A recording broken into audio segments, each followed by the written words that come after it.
Crystal और formula unit एक ही बात है, और ये हो गए आयंस। अब मैं आपको इसको बिल्कुल ही एक फ्लो चार्ट की तरह समझाऊंगी। ये बहुत ईजी टॉपिक है। ओके, एटम के अंदर होता है एलिमेंट। अब एलिमेंट कोई भी हो सकता है, सोडियम, ऑक्सीजन, पोटेशियम, फास्फोरस, कोई भी हो सकता है। इसको अगर रिवर्स से पढ़ें, ये हैं एलिमेंट्स।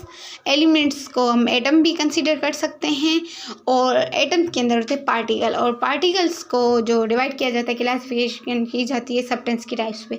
ओके, देन उसके बाद हमारे पास नेक्स्ट पार्टिकल कोई भी किसी भी टाइप का हो सकता है, तो मॉलिक्यूल है। अब मॉलिक्यूल में कोई भी बॉन्ड हो सकता है। इधर कोवेलेंट बॉन्ड लिया है, कोवेलेंट बॉन्ड। अब कोवेलेंट बॉन्ड कौन कौन से करते हैं? हाइड्रोक्लोराइड एसिड और ये जो है hydrogen sulphide. Okay, then formula units क्या होता है? फार्मूला क्रिस्टल की फॉर्म में कोई भी अगर एलिमेंट आ जाए तो मतलब कि कंपाउंड आ जाए तो उसे हम आयनिक कंपाउंड कहते हैं। वो मेटल हो सकता है, और मेटल को पहचानेंगे कैसे? पहचानने की उसकी एक बहुत ही इंटरेस्टिंग सी चीज़ है जो मैं आपको बताने लगी हूँ, कि उसकी सरफेक्सेस पे ना यूएम आता है। ठीक है, जैसे सोडियम यम। ओके, मैं आपको अभी पीरियोडिक टेबल से भी बताती हूँ कि इसकी सरफेसेस में यूएम कैसे आता है। तो चलो पीरियोडिक टेबल के पास चलते हैं। तो ये लो, हम आ गए पीरियोडिक टेबल के पास। अब हम चेक करते हैं कि इनमें से मेटल कौन सा। इसकी सरफेसेस में यूएम आया है? नहीं, ये मेटल नहीं है।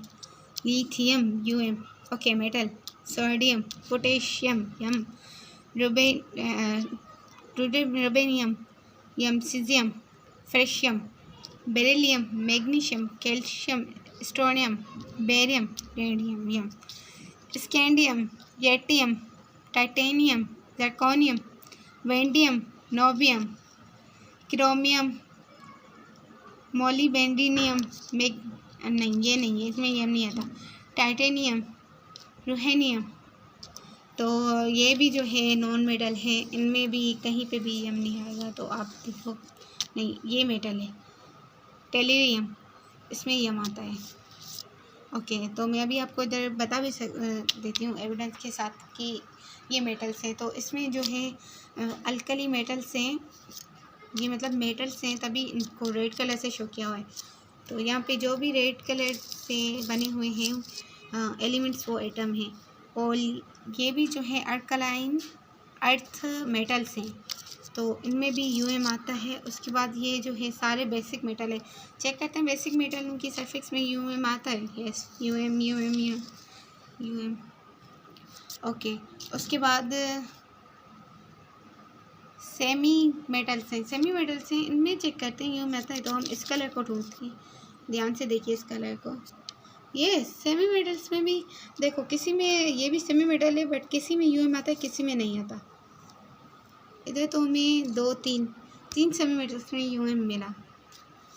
उसके बाद नोबल गैसेस, लेथनाइट, एक्टिनाइट सीरीज है। तो इससे हमारा कोई मतलब नहीं है, बट हमें ये हो गया कि मेटल की सरफेसेस में यूएम आता है। इसको हमने एविडेंस के साथ प्रूव किया। तो चलो अपने टॉपिक पे बैक चलते हैं। सो अभी हम बैक आ चुके हैं अपनी एडिट से। आपने देखा कि सरफेसेस में यूएम आता है। ओके, अब हम आते हैं आयंस पे। अब आयंस क्या होते हैं? आयंस यानी चार्ज। अब आयंस क्यों आते हैं किसी भी कंपाउंड पे, किसी भी एलिमेंट पे, किसी भी एटम पे क्यों आते हैं? ये इस वजह से आते हैं, बेचारे जो लेन देन करते हैं तो उन पे चार्ज आ जाती है। मतलब कि हमें पता चलता है कि इन्होंने या तो कोई एटम लिया है या दिया है। अब चलो इधर ये भी समझ लेते हैं कि किस पे पॉजिटिव आता है साइन और किस पे नेगेटिव आता है, वो ऐसा क्यों होता है। तो ये आप कुछ उल्टा सही समझ लें कि अगर आप कोई चीज़ किसी को दे रहे हैं तो आप नेगेटिव साइन के मालिक हो जाएंगे, आपको नेगेटिव साइन मिल जाएगा। जो कोई आपसे ले रहा है वो पॉजिटिव हो जाएगा। इसको अगर हम नेगेटिव इम्पैक्ट से समझे तो ये ऐसा हो गया कि हमें देनी नहीं चाहिए, हमें नेगेटिव साइन मिल रहा है, जो कि गलत माना जाता है, और जो ले रहा है उससे पॉजिटिव साइन मिल रहा है। इसको पॉजिटिव कॉन्सेप्ट से इस तरह ले सकते हैं कि जो गेन करेगा, जो क्लास में अगर किसी को चीज़ कोई समझ नहीं आई तो वो अपनी टीचर से अगर पूछता है तो वो क्या बन जाता है, और टीचर उसे वो कॉन्सेप्ट दे देती है, समझा देती है, तो वो पॉजिटिव बच्चा बन जाता है। और अगर क्लास में किसी को कोई चीज़ समझ नहीं आ रही और फिर भी वो जो है ChatGPT से होमवर्क करके लाता है तो वो नेगेटिव साइन बन जाता है मैडम को वो होमवर्क दे के। ओके, इसको हम स्टिक करते हैं। जस्ट लाइक डेट हमने इसको इधर स्टिक किया है। इधर स्टिक इसलिए किया है कि हमें बुक क्लोज करने में आसानी हो। ओके, अगर मैं इसको रिमूव करूँ, बुक से पढ़ना चाहूँ तो मैं इजीली इधर बुक से पढ़ सकती हूँ। और बुक में इधर टॉपिक आ जाता है inter conversation of mole and molar मास। तो इसमें जस्ट मैंने ये पार्टिकल्स, जो ये वाला टेबल है, इसको क्लासीफाई किया है। देन ये जो है ना, दुनिया का इजीएस्ट प्रॉब्लम लगता है मुझे, जो इधर इन्होंने एग्जाम्पल 1.1 दिया है।